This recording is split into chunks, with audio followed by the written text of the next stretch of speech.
Teman-teman sekalian, indeks ekonomi plus juga inflasi harga komponen elektronik yang makin nggak ngotak, kayaknya kalau kita mau beli prosesor tuh kan perlu mikir dua kali. Selain masalah nominal, pasti kita juga mikir, apa ini investasi yang worth it atau enggak? Udah sesuai nggak sih sebenarnya sama yang kita cari? Dan karena itu, kali ini Pical kedatangan sebuah prosesor di kategori yang high-end, yang secara performa saat Pical cobain langsung nih, sebenarnya udah oke banget. Gaming FPS-nya tumpah-tumpah, multitaskingnya aman jaya, apalagi buat para kerjaan-kerjaan multitasker itu kayaknya ini udah cocok banget lah. Dan biar teman-teman pada nggak penasaran, mending langsung kita bahas aja sebuah prosesor yang menarik kali ini. Seperti apa detailnya? Let's check it out.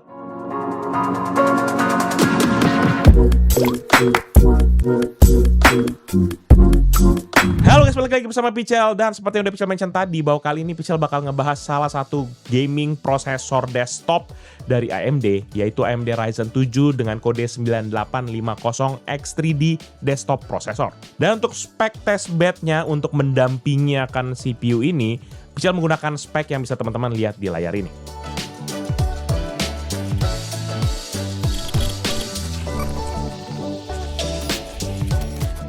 Nah, sebelum kita kulik lebih jauh nih prosesor, kan nggak kenal maka nggak sayang gitu ya. Oleh karena itu kita kenalan dulu nih sama prosesornya. Dimana secara performa di atas kertas prosesor ini menggabungkan akan arsitektur Zen 5 dengan AMD 3D V-Cache yang generasi kedua. Dimana ini menjadi salah satu senjata utama untuk mendongkrak terutama performa gaming. Dan soal teknologi 3D V-Cache sendiri sebenarnya memang sudah pernah Pical bahas lebih lengkap di video review AMD Ryzen 9 9950X3D. Jadi buat teman-teman yang mungkin belum nonton, bisa cek langsung aja videonya di atas sini. Lanjut lagi, prosesor ini sendiri menggunakan desain single CCD atau Core Complex Die. Sehingga seluruh 8 core dan 16 thread-nya berada dalam satu CCD yang sama. Hasilnya semua core bisa langsung mengakses 96MB L3 cache-nya. Dan ini membuat komunikasi antar core menjadi lebih efisien dan latency-nya tetap rendah. Terutama ini akan sangat berguna terutama kalau kita pakai gaming. Dan dia pun juga sudah menggunakan fabrikasi TSMC 4 nanometer untuk CPU core-nya dan juga TSMC 6 nanometer untuk I/O die-nya. Sementara kalau kita fokus kepada frekuensi, maka base clock prosesor ini sendiri berada di 4,7 GHz, sementara boost clock-nya bisa mencapai hingga 5,6 GHz. Dan di sisi lain yang juga cukup menarik sebenarnya, prosesor ini memiliki total cache yang dimilikinya tuh mencapai 104 MB, di mana dia terdiri dari 8 MB L2 cache dan juga 96 MB L3 cache, dan juga memiliki TDP sebesar 120 W. Nah, kalau teman-teman lihat dari angka-angka ini sebenarnya kalau teman-teman nggak mau bingung gitu, ini apa sih artinya gitu ya. Ini sebenarnya udah kelihatan prosesor ini adalah prosesor yang pasti karakteristiknya punya clock speed yang tinggi, punya cache yang besar buat mendukung aktivitas yang sangat demanding, terutama untuk urusan gaming, tapi tetap punya TDP yang masih terkontrol, yaitu di batas 120 W. Dan untuk tes bagaimana kualitas spesifikasi tersebut di penggunaan real dan juga synthetic benchmark, maka Pical akan melakukan serangkaian tes seperti biasa. Dan untuk pengetesan ini, nanti Pical bakal menggunakan Windows 11 Pro dengan build number 26200.8037 atau 25H2. Sementara skenario-nya sendiri, Pical siapkan adalah power mode-nya kita set kepada best performance, lalu AMD Software Adrenaline Edition kita set kepada performance mode, serta kecepatan kipas kita buat ekstrim agar performanya tetap konsisten selama proses benchmark berlangsung. Lebih lanjut sebagai perbandingan, Pical juga tambahin skenario, yaitu konfigurasi balance dengan PBO atau Precision Boost Overdrive dalam kondisi off, dan performance dengan PBO di set ke PBO 90 level 2. Buat teman-teman yang mungkin belum familiar apa sih arti binatang PBO ini gitu ya, kurang lebih ini ibarat kayak overclock gitu lah. Tapi ini memang bukan overclock manual, melainkan udah ada presetnya. Dan kalau misalnya teman-teman nanya, Bang, kalau kayak gitu kenapa cuma di set di 90 level 2 ada bang? Oke, jadi memang kita sebenarnya udah coba guys di level 3 sampai ke level 5. Cuma hasilnya yang terjadi dia nggak stabil dan malahan lebih banyak full screen-nya. Oleh karena itu dari semua pengujian Pical lakukan, yang paling stabil tuh dia berada di PBO level 2. Sehingga kita menggunakan PBO level 2. Begitu ya guys. Oke, sekarang kita langsung aja mulai pengujiannya, di mana tes kita mulai dengan Cinebench R23 sebanyak 1 kali pengujian. Dan pada skenario balance, prosesor ini berhasil mencetak skor 22.936 untuk CPU multicore dan 2240 untuk CPU single core, sehingga menghasilkan MP rasio sebesar 10,24 kali. Kemudian saat beralih kepada skenario performance dengan PBO level 2, skor CPU multicore-nya meningkat menjadi 23.691 atau naik sekitar 3,3%. Sementara untuk CPU single core memperoleh skor 2.246 atau naik sekitar 0,3%. Sehingga MP rasio pun juga ikut terdongkrak menjadi 10,55 kali atau naik sekitar 3,0%. Kemudian testing kedua kita lanjut dengan Cinebench R20 sebanyak 3 kali pengujian. Maka pada balance mode, skor rata-ratanya ada di 8.971, sementara pada performance mode menjadi 9.245 poin atau naik 3,1%. Dan testing ketiga menggunakan Blender Benchmark versi 4.4.0 buat menguji performa CPU-nya. Dan pada skenario balance, prosesor ini memperoleh skor di 151,49 buat Monster, 104,48 untuk Junk Shop, dan 74,02 untuk Classroom dengan total skor di 330,00.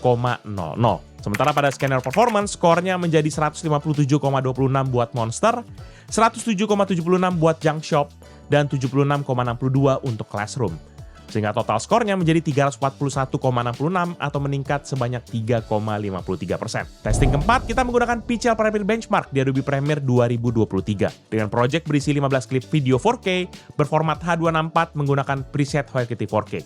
Dan pada skenario balance, waktu render yang dibutuhkan adalah 4 menit 12 detik. Sedangkan pada skenario performance, proses renderingnya selesai dalam waktu 4 menit 10 detik atau lebih cepat sekitar 0,8% saja. Testing kelima menggunakan PCMark 10 buat melihat gambaran performa sistem secara keseluruhan. Dan pada skenario balance, skor yang didapat adalah 12.213 buat Essential, 11.740 buat Productivity, dan 6.780 untuk Digital Content Creation, sehingga menghasilkan skor akhir di 7.102. Sementara pada skenario performance, skor yang didapat menjadi 12.197 untuk Essential, 12.004 buat Productivity, dan 6.790 untuk Digital Content Creation, dengan skor akhir di 7.155 atau meningkat sekitar 0,7%. Testing keenam menggunakan aplikasi Y Cruncher untuk menghitung nilai pi atau 22 dibagi 7 hingga hasilnya 5 miliar digit desimal. Pada skenario balance, total computation time yang dibutuhkan adalah 657.734 detik untuk single thread dan 119.126 detik buat multi-thread. Sedangkan pada skenario performance, proses komputasinya selesai dalam waktu 641.752 detik untuk single thread atau lebih cepat 2,4% dibandingkan mode sebelumnya, serta 117.893 detik untuk multi-thread atau lebih cepat sekitar 1% dibandingkan mode sebelumnya. Dan kemudian untuk testing ketujuh, prosesor ini kita uji menggunakan Geekbench versi 6.4.0. Dan pada scanner balance, prosesor ini memperoleh skor sebesar 3.513 buat single core dan 19.080 poin untuk multi-core. Sedangkan pada scanner performance, skor single core-nya meningkat menjadi 3.551 atau naik sekitar 1%, sementara multi-core-nya menjadi 19.234 atau meningkat 0,8%. Beralih ke bagian grafis, prosesor ini dibekali oleh integrated GPU AMD Radeon Graphics dengan 2 graphic core yang mampu bekerja hingga frekuensi 2,2 GHz. Meskipun fokus utamanya memang dipasangkan dengan discrete graphic card, tapi kehadiran iGPU ini sebenarnya tetap berguna, terutama untuk kebutuhan display, troubleshooting, maupun aktivitas komputasi ringan tanpa harus masang VGA tambahan. Dan untuk melihat sejauh mana kemampuan iGPU bawaannya, Pichel juga akan melakukan serangkaian pengujian menggunakan beberapa benchmark grafis. Dan hasilnya teman-teman bisa lihat sebagai berikut. Testing pertama kita menggunakan Blender Benchmark versi 4.4.0 pada skenario balance, maka prosesor ini mendapatkan skor sebesar 29,43 buat Monster, 13,73 buat Junk Shop, dan 13,80 untuk Classroom, dengan total skor di 56,98 poin. Sedangkan pada skenario performance, skornya menjadi 27,10 untuk Monster, 12,69 buat Junk Shop, dan 12,93 untuk Classroom, sehingga menghasilkan skor total di 52,74 atau mengalami penurunan sebanyak 7,4% dibandingkan dengan skenario balance. Testing berikutnya menggunakan Geekbench versi 6.4.0 buat menguji kemampuan integrated GPU-nya. Dan pada skenario balance, skor yang didapat adalah 5.881 buat OpenCL dan 8.016 untuk Vulkan. Sementara pada skenario performance, skor OpenCL-nya menjadi 5.893 atau naik 0,2%. Sementara untuk Vulkan memperoleh skor 7.890 atau turun 1,57%. Kemudian buat Synthetic Benchmark, Pichel melanjutkan pengujian menggunakan 3D Mark Times Pi. Dan pada scanner balance, prosesor ini mendapatkan skor sebanyak 721 untuk grafik, 14.953 buat CPU, dan skornya secara overall di 841.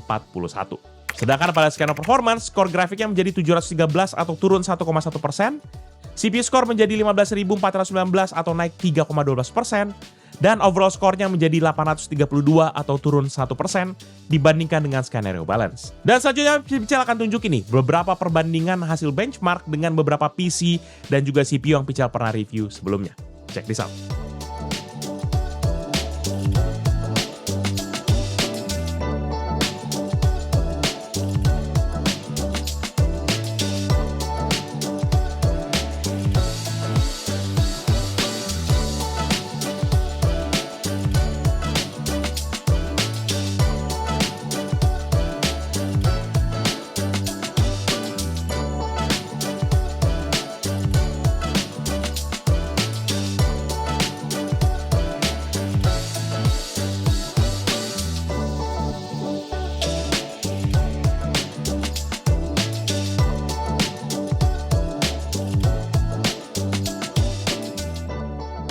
Dan gak lengkap kita ngetes tanpa pengujian gaming, ya kan? Scanner yang masih dipakai masih sama seperti benchmark sebelumnya, yaitu balance mode dengan PBO off, dan juga performance mode menggunakan PBO level 2. Dan untuk resolusi mayoritasnya menggunakan Full HD 1920x1080 pixel, dan ada beberapa yang mungkin bisa harus turunin ke 720p sebagai perbandingan, ya kan? Sementara untuk settingan grafisnya kita sesuaikan supaya hasilnya tetap realistis dan juga playable. Dan kalau teman-teman langsung lihat hasilnya, maka performance mode dengan PBO on ini memang berhasil memberikan peningkatan FPS di hampir semua game. Tapi besarnya itu berbeda-beda tergantung dari game yang kita mainkan. Kita mulai pertama dari game e-sport dulu, di mana Valorant jadi salah satu game yang paling berasa, yaitu dari 141,7 FPS di balance mode, naik menjadi 158,6 FPS di performance mode, atau naik sekitar 11,9%. Sementara CS2 naik tipis dari 53,6 FPS menjadi 56 FPS, dan Dota 2 juga nggak mengalami perubahan yang signifikan. Di preset best looking, FPS-nya cuma naik dari 36,2 menjadi 37,1 FPS. Sementara di preset fastest dari 331,2 menjadi 336,3 FPS. Nah, sebenarnya peningkatannya ini mulai lebih kelihatan saat kita masuk kepada game yang lebih berat nih. Contohnya salah satu game AAA yaitu Cyberpunk 2077 di Full HD Low, di mana dia naik dari 16,6 FPS menjadi 22,9 FPS. Ya memang karena ini masih belum dalam taraf playable, maka Pichel turunkan lagi resolusinya ke 720p low. Dan hasilnya ini malahan naik signifikan, terutama di PBO dia naik menjadi 37,6 FPS. Sedangkan untuk game Need for Speed Unbound, di sini terlihat prosesornya sangat kewalahan nih. Karena di resolusi Full HD entah di PBO on ataupun off, dia cuma bisa nyentuh di belasan FPS aja. Cuma memang pas Pichel turunin jadi 720p, FPS-nya naik menjadi 22,5 FPS buat yang balance, dan 29,1 FPS buat yang performance. Jadi walaupun GPU bawaan ini memang bukan buat ngegas game AAA di resolusi tinggi, dengan sedikit kompromi di resolusi, tapi menurut Pichel performanya masih bisa dibuat lebih nyaman lah. Dan sementara kalau kita beralih kepada game-game yang memang lebih ringan, dia juga ikut mendapatkan sedikit peningkatan, dimana kayak GTA 5 dia naik dari 30,7 menjadi 39,9 FPS. Dan sementara untuk The Sims 4 dia naik dari 45,7 menjadi 52,3 FPS. Sementara untuk Genshin Impact juga naik nih dari 66,8 menjadi 71,9 FPS. Dan juga untuk FC26 dia menunjukkan peningkatan yang terasa lah, dimana di Full HD Low FPS-nya naik dari 16,7 menjadi 21,7 FPS. Tapi kalau kita turunkan resolusinya menjadi 720p low, maka hasilnya bisa naik dari 27,8 menjadi 39 FPS, yang tentunya harusnya jadi jauh lebih nyaman buat kita mainkan. Dan teman-teman, dari hasil yang bisa dilihat tadi, memang mengaktifkan PBO membuat peningkatan performa. Ya, meski nggak semua game naik signifikan, beberapa game justru menunjukkan tambahan FPS yang berasa. Terutama untuk game-game kayak Cyberpunk 2077, Need for Speed Unbound, GTA 5, dan juga Genshin Impact. Sehingga dalam banyak faktor, Pichel seringkali merasakan bahwa ada juga nih manfaatnya PBO on gitu ya. Walaupun buat kita yang mungkin lebih suka yang stabil, ya mungkin kita nggak perlu aktifin lah PBO ini gitu ya. Dan selanjutnya kita akan masuk kepada idle dan juga stress test. Kita pakai aplikasi seperti biasa, yaitu AIDA 64. Dan selama pengetesan, seperti yang udah Pichel mention tadi di bagian spesifikasi, maka Pichel nih menggunakan cooler dari Corsair, yaitu Corsair Hydro H115i. Dan juga testbed ini kita letakkan di dalam studio dengan suhu di 22-24 derajat Celcius, dan juga kita tidak masukkan casing, karena kita taruh di dalam testbed gitu ya. Dan kita mulai pada idle test dulu. Dan selama 10 menit, terlihat CPU usage-nya berada di rentang 1,7%, dengan suhu prosesor rata-rata di 48,4 derajat Celcius, dan temperatur tertinggi mencapai 52,8 derajat Celcius. Sementara untuk frekuensi, dia rata-rata ada di 2,6 sampai 3,1 GHz, dan sesekali spike sampai ke 4 GHz dengan konsumsi daya di 23 Watt. Dan setelah itu, saat dilanjut stress test selama 10 menit, maka terlihat CPU usage-nya kan langsung lompat tuh ke 100%. Dan suhu prosesornya, dia tuh mencapai bahkan ke 68,5 derajat Celcius. Sementara untuk frekuensinya berada di rata-rata 4,7 sampai 4,9 GHz dengan konsumsi daya sekitar 98 Watt. Ya memang dari hasil pengujian ini terlihat bahwa Corsair Hydro H115i ini walaupun dia masih mungkin kelas entry to mid level gitu ya, dia masih mampu lah menangani akan beringasnya Ryzen 7 9850 X3D ini. Bahkan saat seluruh core dibebani penuh selama 10 menit, suhu prosesornya masih bertahan stabil di bawah 70 derajat Celcius tanpa adanya indikasi thermal throttling sama sekali. Frekuensinya pun juga tetap tinggi dan stabil di kisaran 4,7 sampai 4,9 GHz yang menunjukkan sistem pendinginan juga masih sanggup buat ngejaga performa prosesor secara konsisten saat stress testnya sementara berlangsung. Overall, menurut Frederick Pichel, prosesor AMD Ryzen 7 dengan kode 9850X3D ini merupakan sebuah prosesor yang berhasil banget menunjukkan kenapa seri X3D ini masih jadi salah satu pilihan terbaik, terutama buat para gamers. Performa CPU-nya kenceng, udah nggak usah ditanyain lagi lah. Peningkatan PBO diaktifkan juga konsisten di berbagai benchmark. Dan yang paling penting, teknologi AMD 3D V-Cache-nya ini tuh, apalagi yang di generasi kedua, tetap mampu memberikan performa gaming yang termasuk baik dengan efisiensi thermal yang jauh lebih optimal. Menariknya lagi, selama pengujian prosesor ini pun juga menunjukkan kestabilan yang sangat baik. Mulai dari benchmark, saat gaming, sampai stress test sampai 10 menit, frekuensi prosesor ini tetap tinggi tanpa terlihat adanya thermal throttling. Sementara yang juga membagongkannya adalah suhunya pun masih bisa dijaga di bawah 70 derajat Celcius hanya dengan menggunakan Corsair Hydro H115i. Ya memang kalau teman-teman lihat secara overall including sama integrated CPU-nya, maka memang AMD Radeon Graphics bawaannya ini memang lebih ditujukan untuk kebutuhan display ataupun troubleshooting lah. Atau mungkin buat kita para gamers yang saat ini sementara nabung gitu kan, lagi mau nyari GPU idaman gitu kan, tapi kok duitnya belum ada gitu, tapi saya masih pengen main game gitu kan. Nah, ini merupakan solusi yang efektif menurut Pichel, karena main game kayak AAA maupun game kompetitif ini masih bisa. Apalagi game kompetitif tuh frame rate-nya tinggi banget gitu kan. Apalagi kalau misalnya nanti kita sambungkan dengan discrete GPU, maka menurut Pichel ini akan jadi salah satu gaming powerhouse yang menarik gitu ya. Tapi kalau teman-teman memang lagi nyari GPU, sabar dulu. Karena abis video ini, Pichel juga akan tayangin sebuah GPU yang mungkin bisa menjadi rekomendasi teman-teman. Dan kalau kedua ini dikawinin, ini kayaknya kombinasi maut nih gitu kan. Dan buat teman-teman yang nanya soal harganya sendiri, maka CPU ini tuh dibanderol di harga kisaran 10 jutaan. Nah, menurut teman-teman sekalian gimana nih? Apakah Ryzen 7 9850X3D ini masih worth it kah untuk dibeli? Atau menurut teman-teman sekalian ada prosesor lain yang lebih menarik di kelas harga sebegitu? Atau mungkin ada yang kayak, ini mah sama aja bang sama yang prosesor ini gitu ya.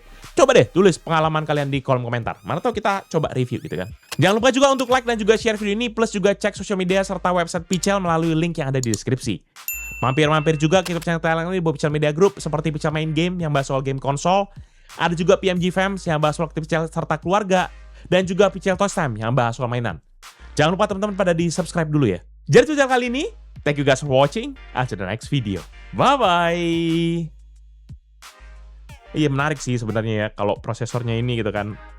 9850X3D. Itu yang kemarin kita punya tuh berapa sih? Ryzen 9900 ya. Ini kan yang di belakang 9900 kali ya. Menarik. Tapi tungguin ya, yang GPU-nya kita akan bahas sebentar lagi. Jadi sabar dulu, nanti kita akan publish segera. Mantap.